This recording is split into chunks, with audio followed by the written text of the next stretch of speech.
Baik, bismillahirrahmanirrahim. Assalamualaikum warahmatullahi wabarakatuh. Oke, selamat datang kembali di channel kita di pembelajaran fisika. Pada kesempatan kali ini kita akan membahas contoh soal yang berkaitan dengan hukum 1, 2, dan 3 Newton. Baik, langsung kita mulai saja. Untuk soal nomor 1. 3 buah gaya, F1 10 Newton, F2 15 Newton, dan F3-nya adalah C Newton, bekerja pada sebuah benda. Ditunjukkan pada gambar berikut.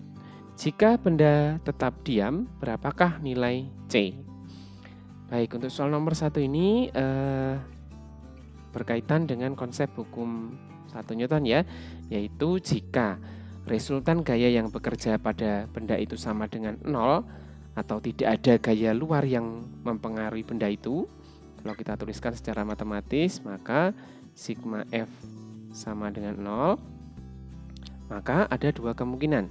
Yang pertama yaitu benda ini akan tetap diam, dan yang kedua benda ini bisa saja bergerak lurus beraturan gitu ya.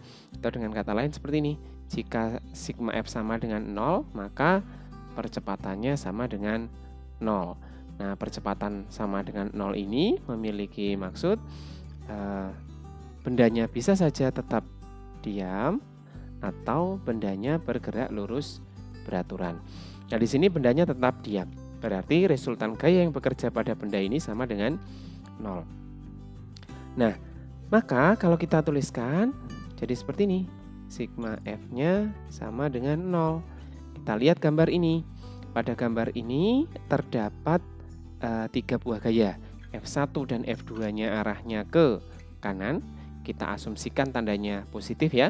Lalu yang F3 arahnya ke kiri, berarti asumsi kita tandanya negatif. Sehingga kalau kita tuliskan, maka menjadi F1 tandanya positif, ditambah dengan F2 seperti ini. Lalu untuk F3-nya tandanya negatif, dikurangi dengan F3 sama dengan 0. Nah, kalau kita lengkapi penulisan vektornya seperti ini. Nah, lalu kita masukkan angka yang ada pada soal ini. F1-nya adalah 10 Newton. Ditambah dengan F2-nya adalah 15 Newton. Dikurangi F3-nya adalah C Newton. Nah, ini sama dengan 0. Dengan demikian kalau kita pindah ruas ke sebelah kanan saja, ini kita pindahkan ke sana, maka 10 ditambah 15 ini sama dengan 25 Newton. Nah, ini adalah besarnya vektor F3 atau C, maka C-nya adalah 25 Newton. Dengan demikian jawabannya adalah yang ini. Ya. Baik, sekarang kita lanjutkan ke soal yang nomor 2.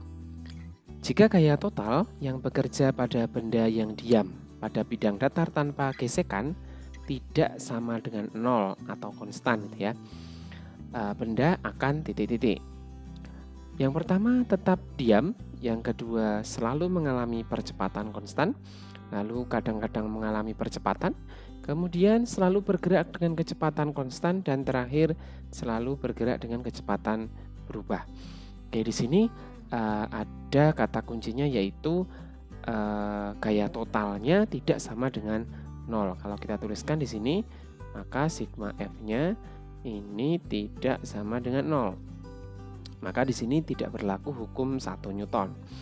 Dengan demikian, konsep yang kita pakai ini adalah hukum 2 Newton, yaitu sigma F sama dengan M dikalikan dengan A. Nah, sekarang kalau kita cek pernyataannya satu persatu, benda tetap diam, ini salah ya. Kenapa? Karena ada percepatan. Kalau ada percepatan berarti kecepatannya akan berubah. Yang kedua, selalu mengalami percepatan konstan. Nah, ini percepatannya bisa saja konstan ataupun percepatannya berubah ya. Yang berikutnya, kadang-kadang mengalami percepatan, ini juga tidak, karena dia akan selalu mengalami percepatan ya. Bisa saja percepatannya positif untuk GLBB dipercepat, ataupun percepatannya negatif atau disebut perlambatan untuk GLBB diperlambat. Selalu bergerak dengan kecepatan konstan, ini juga bukan, karena tidak memenuhi hukum 1 Newton. Yang terakhir selalu bergerak dengan kecepatan berubah. Nah, ini Betul ya? Jadi kalau mengalami percepatan, maka kecepatannya akan selalu berubah sesuai dengan persamaan GLBP ya, yaitu VT sama dengan V0 plus A kali T. Nah, tanda di sini tergantung dari jenis geraknya, bisa dipercepat ataupun diperlambat. Baik, kita lanjutkan ke soal nomor 3.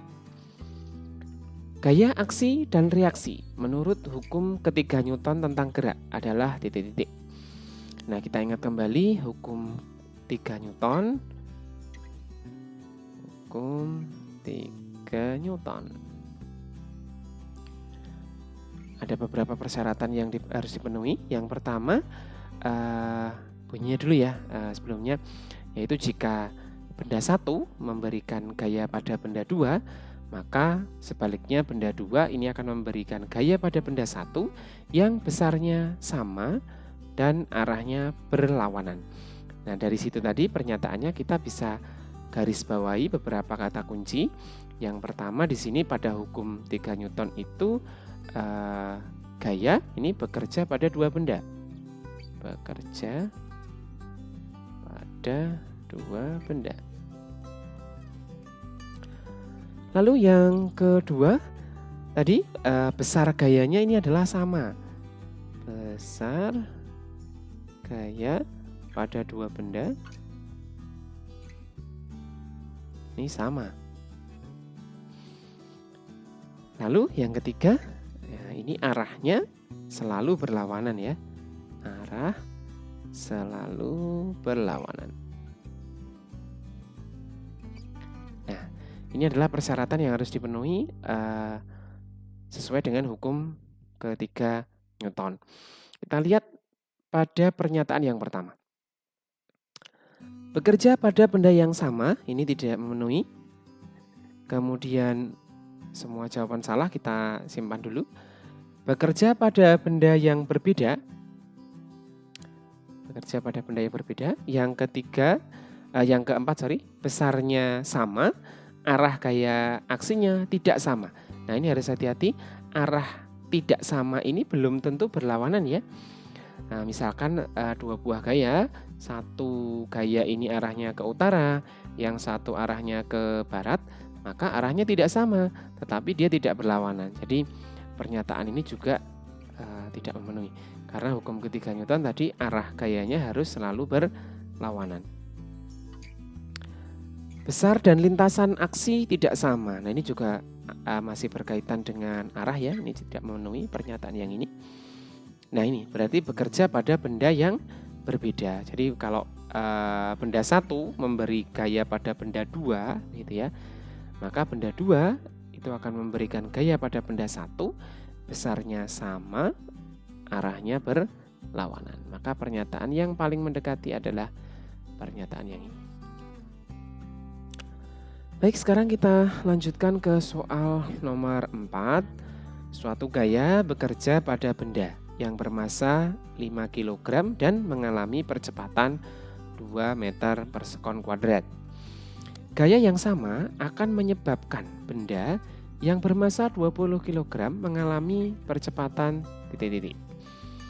Kita selesaikan sesuai konsep dulu ya.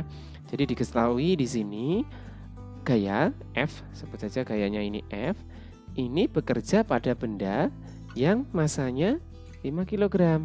Sebut saja M1, di sini adalah 5 kg. Kemudian ketika gaya ini bekerja pada M1, maka benda M1 tadi akan mengalami percepatan A1 sebesar 2 meter per sekon kuadrat.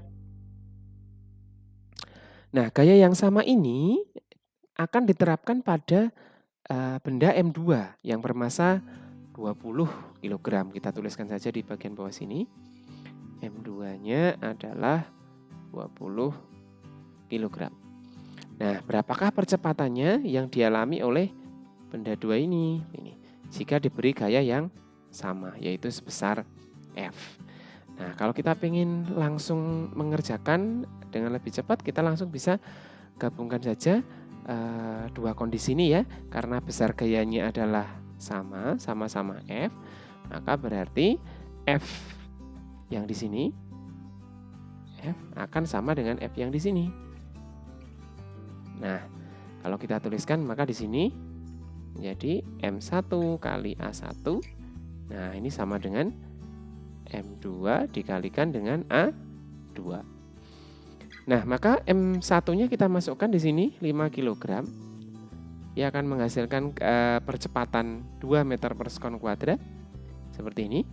Sama dengan massa benda 2-nya adalah 20 dikalikan dengan A2.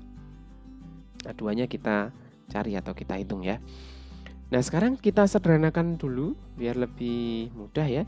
Ini 5 dengan 20, ini dibagi 5 1, ini dibagi 5 dapat 4. Kita bisa sederhanakan lagi atau kita tuliskan dulu aja lah di sini. Nah, ini 2 sama dengan 4 kali A2. Maka A2-nya ini sama dengan 2/4 atau A2-nya sama dengan 0,5 meter per sekon kuadrat. Nah, dengan demikian jawabannya adalah yang ini.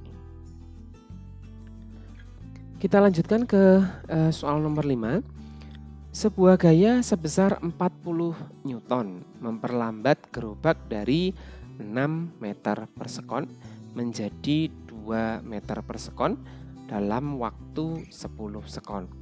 Yang ditanyakan adalah berat dari gerobak tersebut adalah titik-titik.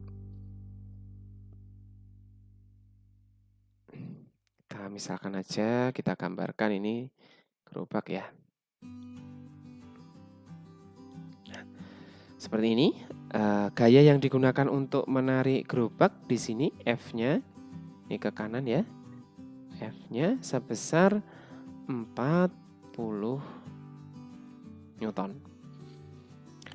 Nah, di sini semula gerobak ini dia sudah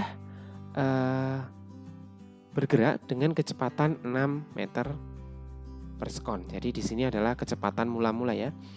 Di sini kita tuliskan V0-nya adalah 6 meter per sekon.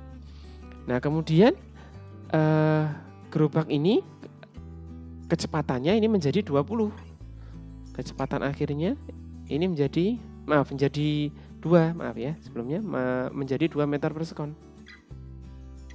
Nah, jadi kecepatan awalnya adalah 6 meter per sekon, kecepatan akhirnya adalah 2 meter per sekon. Nah, dari kecepatan ini sampai menjadi kecepatan ini itu dibutuhkan waktu 10 sekon. Nah, sekarang sudah paham ya kondisinya di soal ini. Jadi bisa kalian gambarkan dulu jika kalian mengalami sedikit kebingungan. Yang ditanyakan adalah berat gerobaknya. Oke, untuk menyelesaikan soal ini kita perlu mencari dulu dari persamaan GLBB ya. Persamaan GLBB yaitu VT sama dengan V0 plus A kali T. Jadi kita bisa cari dulu percepatannya. Kecepatan akhirnya di sini adalah 2 seperti ini. Kecepatan awalnya adalah 6. Nah, lalu karena jenis geraknya di sini adalah diperlambat, maka tandanya negatif ya. Minus A dikalikan dengan T-nya 10 sekon. Nah, ini materi pada semester lalu pada gerak lurus berubah beraturan. Ingat kembali ya. Kemudian 6-nya kita pindah ruas ke sebelah kiri, maka 2 dikurangi 6 sama dengan negatif 10A. Nah, di sini 2 dikurangi 6, negatif 4 atau min 4. Ini sama dengan min 10A. Dengan demikian A-nya ini sama dengan min 4 dibagi dengan min 10. Atau dengan kata lain 4/10 ya, hasilnya positif. Maka ini menjadi A-nya 0,4 meter per sekon kuadrat. Nah, di sini bukan berarti jenis geraknya dipercepat. Tadi di sini sudah saya ganti tandanya jadi negatif ya. Jadi percepatannya besarnya adalah 0,4 meter per sekon kuadrat. Nah, lalu kita bisa cari masanya dari hukum 2 Newton ya, yaitu F di sini sama dengan M dikalikan A. Nah, dari soal sudah diketahui F-nya gayanya tadi adalah 40 Newton. Kemudian perlambatannya ini adalah 0,4 meter per sekon kuadrat. Nah, dengan demikian kita bisa gunakan ini 40 sama dengan M dikalikan A-nya adalah 0,4. Maka M-nya adalah 40 dibagi dengan 0,4. Hasilnya adalah 100 kg. Ini adalah masanya. Ya, jadi bukan yang ini ya. Ini hati-hati. 100 di sini adalah masanya. Yang ditanyakan adalah beratnya. Berat itu dilambangkan dengan W seperti ini. Nah, W itu sama dengan M dikalikan dengan G. Nah, masanya tadi sudah dihitung adalah 100. Lalu G-nya di sini nilainya 10 karena sudah diketahui dalam soal. Nah, jadi jangan pakai yang 9,8 karena di soal diketahui G-nya adalah 10. Dengan demikian kita kalikan G-nya 10. Maka gaya beratnya adalah 1000 Newton. Di opsi yang ini.